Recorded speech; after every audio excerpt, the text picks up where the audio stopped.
Well, hey everybody, welcome back to class.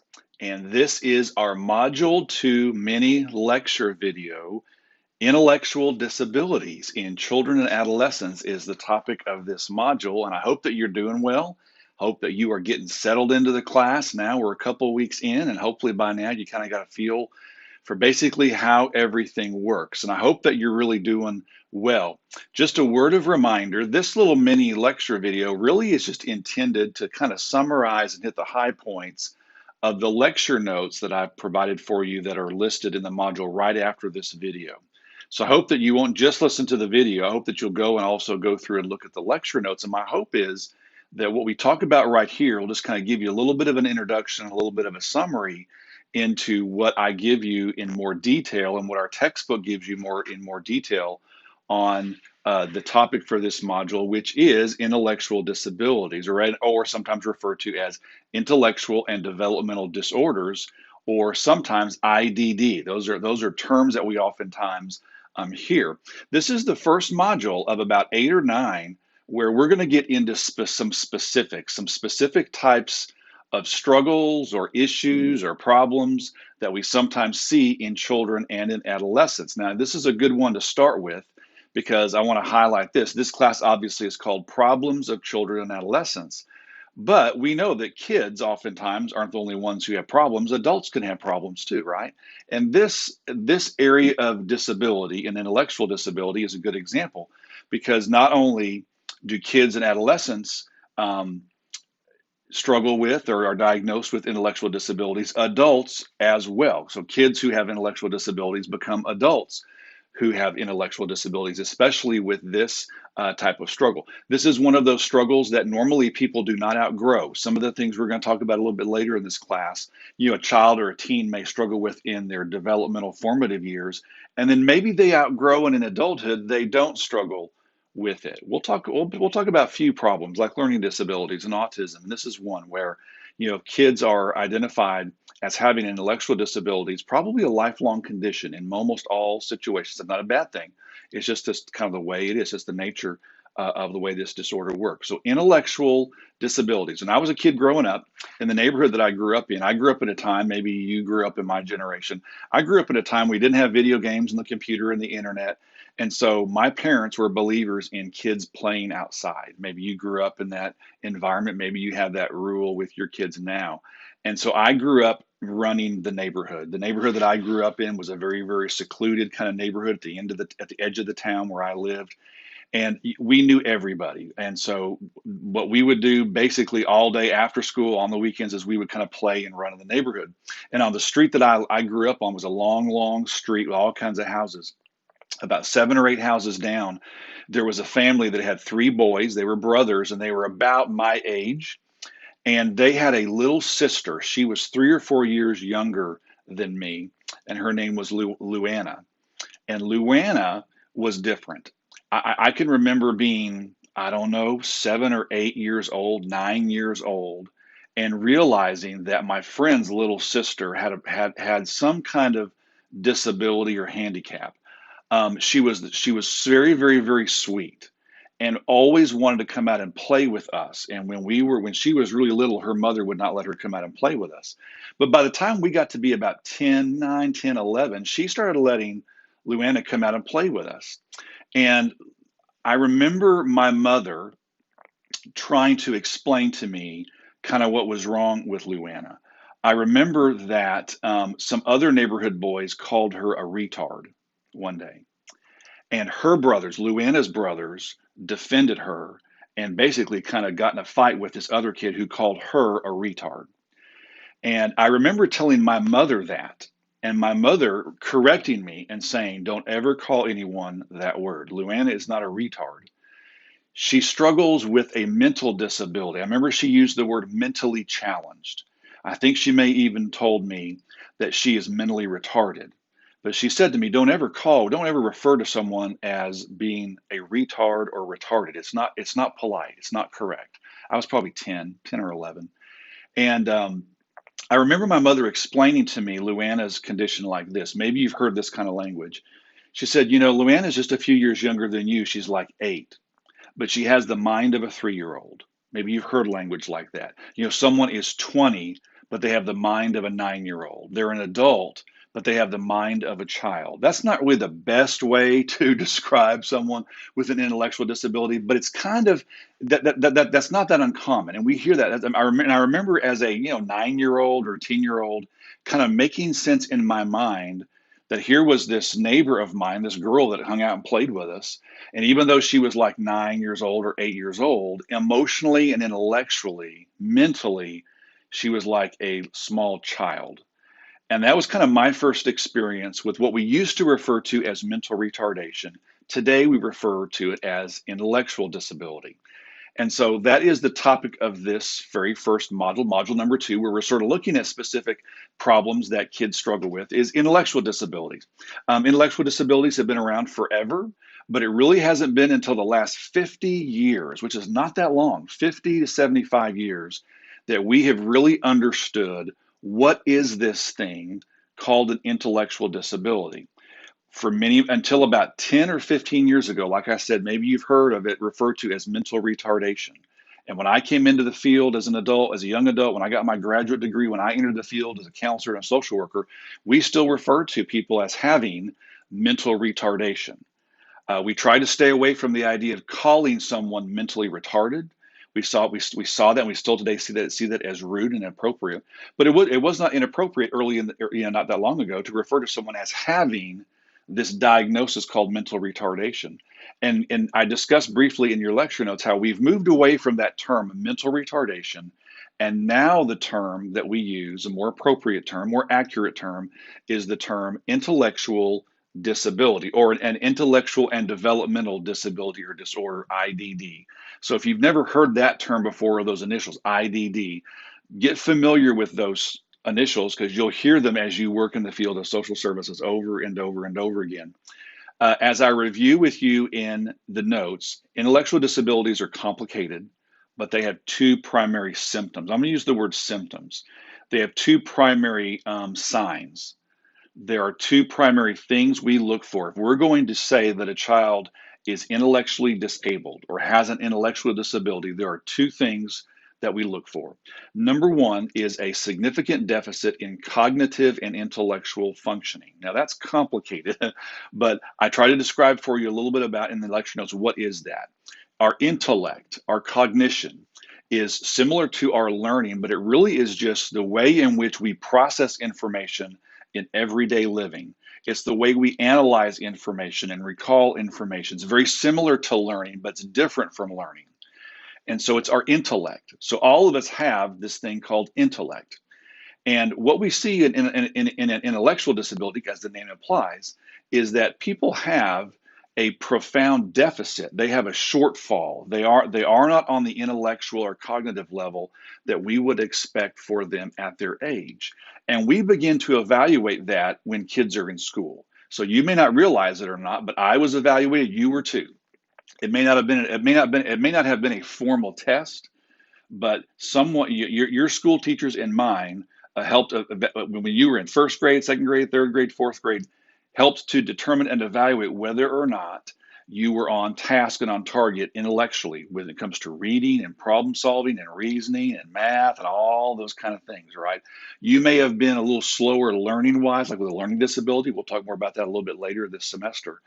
But intellectual disabilities are something, and someone's intellectual functioning and cognitive functioning is something that we begin to develop in childhood. And so this is a disorder. This disorder, intellectual and developmental disabilities, are considered developmental disorders, which means that we first evaluate them in childhood or adolescence. If someone gets to the age of 16, 17, or 18, and they have no signs or symptoms of an intellectual disability, they don't have it. Okay, so this is sort of like a learning. We'll talk about that a little bit. We'll talk about it a little bit later with learning disabilities and ADHD and some of those other developmental disorders. By their very nature, they're called developmental disorders.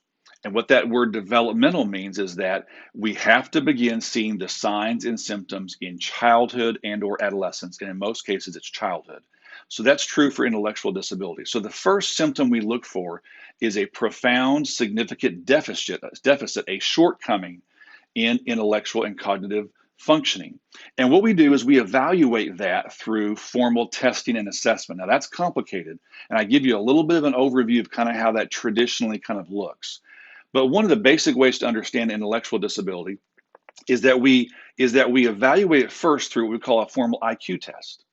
And so we do IQ testing to determine it, and we can do IQ testing on kids as young as 4 years old.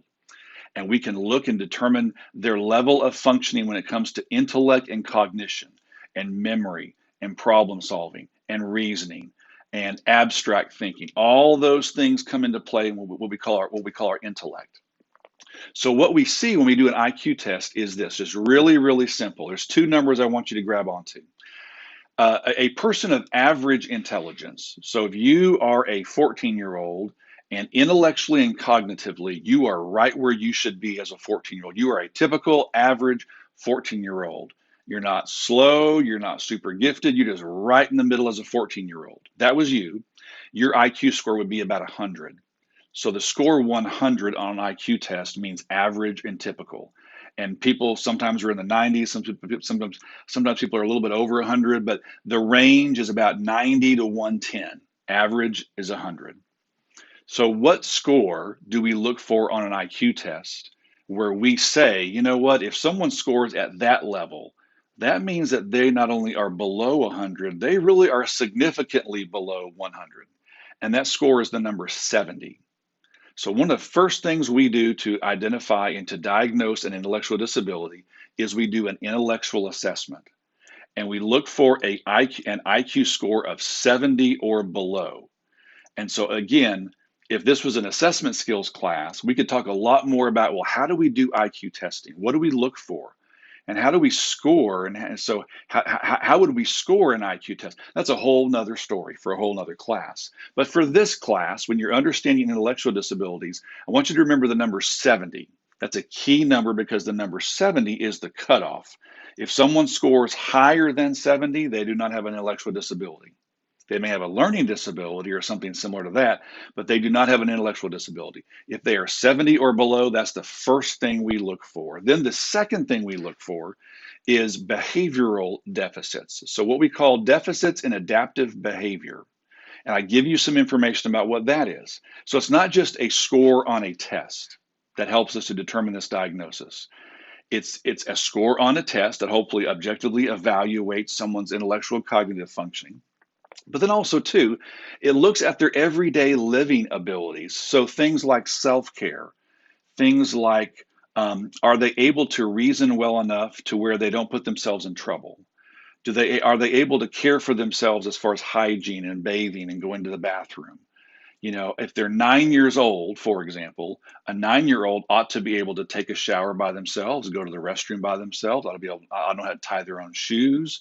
A 9-year-old ought to have some independence, ought to be able to be given some tasks and do them independently without someone always having to look over their shoulder. All those behavioral areas. And there are 10 of them. There are 10 different categories that we would look at. And I list those 10 for you and give you some definitions in the lecture notes. So deficits in at least 2 of 10 adaptive behavior areas, significant deficits in 2 of 10 behavioral areas, plus an IQ score of 70 or below. If both of those are present, that is what defines and that is what signifies an intellectual disability. So that's important to know. So it's always important to know, well, what are we talking about? So what is an intellectual disability? Well, an intellectual disability is where people have a combination of two things. Kids, in this case, have a combination of two things. Demonstrated, identified, and evaluated significant deficits in cognitive and intellectual functioning, number one. Number two, identified, evaluated, and assessed significant and profound deficits in adaptive behavior, at least 2 adaptive behavior areas. If both of those are at play, then that is what an intellectual disability is. I also give you some information in your lecture notes about this, the idea that beyond that, we are able to evaluate different levels of severity and functioning within kids who have intellectual disabilities. The vast majority, about 95% of kids who have an intellectual disability and adults fall in the what we call the mild to the moderate range. So a mild intellectual disability or a moderate intellectual disability. That's kind of important to understand what, once we identify that someone has an intellectual disability, it's also then important to understand, well, what level of severity, because that helps us to plan treatment, helps us to understand prognosis and understand what we can expect realistically from people behaviorally and emotionally and those kinds of things. So the vast majority of kids with intellectual disabilities fall in the mild or moderate range, which means that even though they have an intellectual disability, they can learn some self care skills. They may even be able to achieve some independence. They may be able to be mainstreamed in public schools in some areas. They may be able to have some supportive employment, all supportive housing, all that kind of thing. There are some rare cases where someone's intellectual disability is so severe, profound, or severe that they need round the clock care. But that's not typical for most people with an intellectual disability. So go look in your lecture notes, go look in the lecture notes and make sure you review and look at those four ranges. Mild, moderate, severe, and profound are those four. So go look at those. I also give you two last things. I also give you some information in the lecture notes this week about what we call associated symptoms. Associated symptoms are just this. They are common struggles or problems that don't have to be there for someone to be identified as having an intellectual disability, but they're often there. So, for example, I'll just review a couple with you. For example, many kids with intellectual and developmental disabilities have speech impediments, and so they have speech problems. Many kids with intellectual disabilities also have medical problems. They also have more biological medical kinds of problems as well too. There's something about those two things that kind of goes together. You'll see that they oftentimes struggle with what we call self-regulation. Self-regulation has to do with motivation and monitoring and managing their own behavior. And so those are common kinds of associated symptoms. I list a couple and three, four for you in the notes. Go look at those as well too. And then I also give you some information. I think I even have a video posted for you on potential causes. So most kids who have an intellectual disability have an intellectual disability because of a genetic disorder like Down syndrome. I didn't tell you that Luana, my neighbor, the reason why she had an intellectual disability was because she had Down syndrome. I didn't tell you that part, right? And so some of you are familiar with Down syndrome. Down syndrome is a chromosomal disorder that tends to run in families. And most often, kids who have Down syndrome, they also too have they also too have an intellectual disability. That was Luana's. That was the reason why she had an intellectual disability, but she had Down syndrome. So Fragile X syndrome, Down syndrome for example, are the most common causes of intellectual disabilities, chromosomal genetic kinds of things. But sometimes we do see environmental factors can and do come into play. Unfortunately, what's called shaken baby syndrome, sometimes fetal alcohol syndrome, sometimes severe abuse, severe neglect, or head trauma early in life can produce deficits in intellectual cognitive functioning and adaptive behavior. Before I came to teach full time at the college, I worked in foster care and adoption. So all the kids who came into my agency and we placed in foster care were in the custody of CPS, which meant that they had been the victims of abuse or neglect. We'll talk more about abuse and neglect later this semester. And I won't go into all the details, but I worked there 3.5 years, and I witnessed several sad, in many ways, sad stories of kids who came into care that we placed into foster care who fell into the intellectually disabled category. And the reason why they had intellectual disability wasn't because of Down syndrome. It's because they had been neglected or severely abused early in life, and they had not thrived, as we would say. They had not had consistent care and structure, and so neurologically they were compromised because they were not given appropriate care in the first 18 months, to 3 years of their lives. And so unfortunately, they had deficits in intellectual and cognitive functioning. Many of them, unfortunately, had deficits in adaptive behavior areas. Now, some of those kids caught up, so to speak, but many of them fell kind of into that range. And so we see environmental factors as well too, but predominantly genetic and chromosomal kinds of factors is what causes intellectual disability. So you've got some good information here in this lecture video. I've given you some good information in your lecture notes. I want you to look at the textbook reading, the information I've given to you, do your homework assignment, do the discussion question. Come back next week. We're going to sort of pick up and talk a little bit next week about learning disabilities. Learning disabilities are different from intellectual disabilities, but they're similar in that they're both developmental disorders. They're the kinds of disorders that we normally identify and diagnose first in childhood and has to do more with learning versus intelligence. So that's a little overview of intellectual disabilities. Have a great week. I'll see you next time. All right.